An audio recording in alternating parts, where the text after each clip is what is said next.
I'm sorry. If there was something that I Hey, could you know what? You ain't got to do nothing, Uncle Phil. Hey, ain't like I'm still 5 years old, Ain't like I'm gonna be sitting up every night asking my mom, when's Daddy coming home, Who needs him? Hey, he wasn't there to teach me how to shoot my first basket, but I learned, didn't I? Hey, I got pretty damn good at it too, didn't I, Uncle Phil? You did. Got through my first day without him, right? I learned how to drive. I learned how to shave. I learned how to fight without him. I had 14 great birthdays without him. He never even sent me a damn card. To hell with him!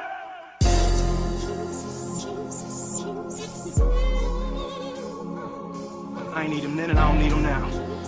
Well, Nah, you know what, Uncle Phil? I'm gonna get through college without him. I'm gonna get a great job without him. I'm gonna marry me a beautiful honey, and I'm having me a whole bunch of kids. I'm gonna be a better father than he ever was. And I sure as hell don't need him for that, because ain't a damn thing he could ever teach me about how to love my kids. Now what I understand about him is he don't understand me. I stand as the firstborn and treated as plan B. You missed the growth, but you planted the seed. I got a question, did you even plan me? Only one question. I'm closed-fisted and closed-minded, so blinded. Rewind time and you still wasn't behind me. Where were you? No disappointment never matched this. I turned around and the only thing present is your absence. Sure there be problems, but nothing ever like this again. I promise I ain't bitter, just feel a little indifferent. That's it. I call them, but why bother? Why? With a father figure who never figured how to be a father. It's not I hate you, but I'm bothered by the things you put. Now it's not that I hate you, And it's not, I swear, it's not because I hate you. now it's not that I hate you. That ain't even the case, though. That ain't even the case, dude. It's just sometimes I sit down, I get to thinking like, I admit I look like somebody, please remind him. As far as other similarities, you'll never find him. But he was in and out of jail, so let me rewind him. I guess we both got tight bars and we stand behind him. If you listening and expecting me to cry about it, please skip to the next track, cause I highly doubt it. I pictured us as a family, now I'm the cropper. A broken heart that was mended by the love of a grandfather. Pick up the pen and my flow is gonna be released. Treat these instruments like you, Just nothing think but about this. dead Okay, beats. so Check that outside and see if it's playing out, please. Figure who never figured how to be a father. That's good. They got it on the live feed. I ain't tripping. Now it's not that I hate you. And it's not, I swear, it's not because I hate you. Now it's not that I hate you. That ain't even the case, though. That ain't even the case, dude. It's just sometimes I sit down, I get to thinking like, to all my young fathers, this part is for you. If you feeling broke down like you ain't got a clue, no matter whatever the problem, try to stick it through. Or one day this song could easily be about you. Yeah. First of all, this track ain't to every father out there, man. I know some of y'all doing what y'all supposed to be doing. Happy Father's Day. This is the Outspoken Show, Us Entertainment Radio. We're right here at Us Entertainment Studios. You're listening to the Outspoken Show. I'm with the Outspoken Show crew.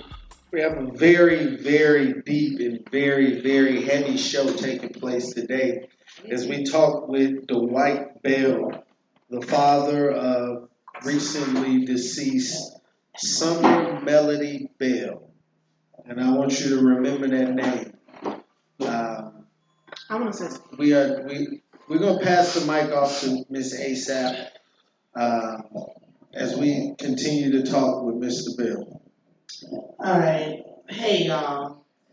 One thing that you guys need to know is because I've been here personally with the story from the very beginning. And when I originally first came on the show, I spoke a little bit about it. And now that we have my brother here, Dwight Bell, he's speaking personally from it because it was his daughter. A lot of people need to understand the truth and what was really going on in regards to this situation. Channel 7 and Channel 12, is it 12? Fox 12. They were covering the story and they were saying a lot about the story. They were getting her side of the story, but nobody never really took the chance to get the biological father's part of the story because everyone was saying was Quintian Brown was the father. That's what Tanisha was confirming as well, which I think is not right. And when we speak about a mother and a child, a father and a child, people need to understand that even though the parents are grieving, what about the child? What about the siblings of that child? What about the people surrounding that situation? Nobody got a chance to hear Autumn's side of the story. Nobody got a chance to truly understand if Autumn and Summer were even given the opportunity to be around their father, Dwight Bell. And that's not right. They purposely kept those children away from him. They purposely kept Autumn out of the news segments in regards to her sister. And a lot of that is not right. Now, when we go back to the original story, when it was very first broadcasted, Tanisha told the news station that she didn't see anything that happened. She didn't see the guy's face. She really couldn't tell the description. She couldn't do none of that.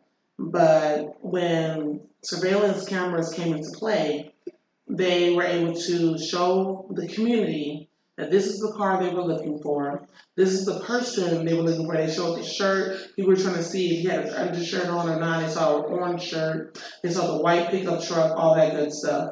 Now, when the guy was brought into custody, she got back on the news and she told the news station that she can see the deranged look in his eyes.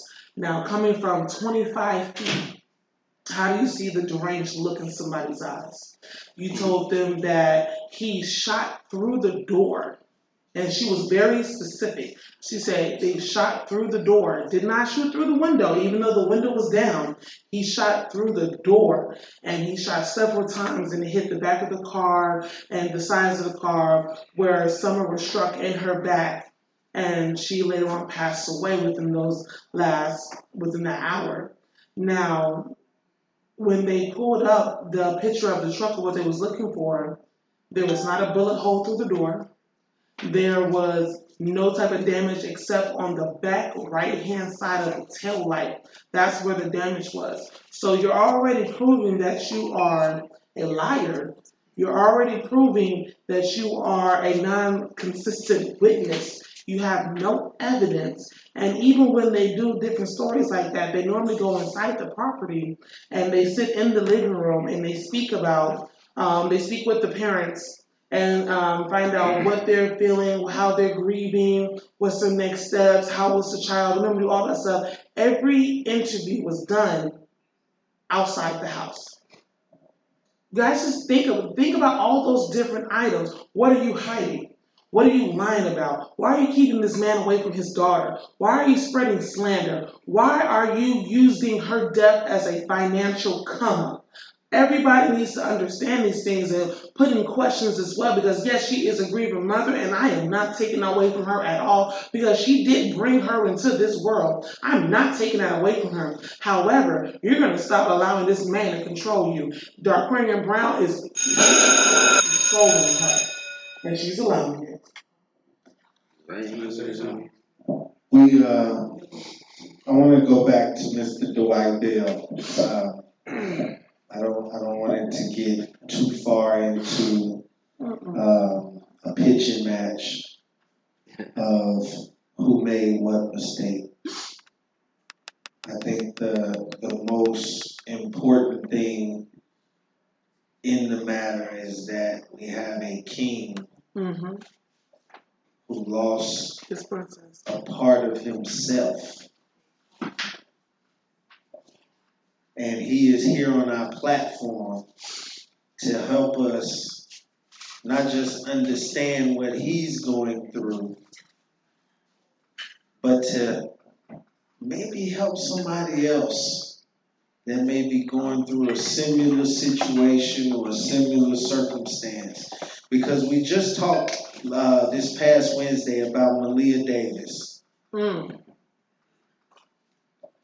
every day, if you want to watch a good horror flick, just turn on the news or flick on the internet Amen. and look at what's happening to the children every day. I don't understand why though. Why are we losing our children? You know why? It's simple.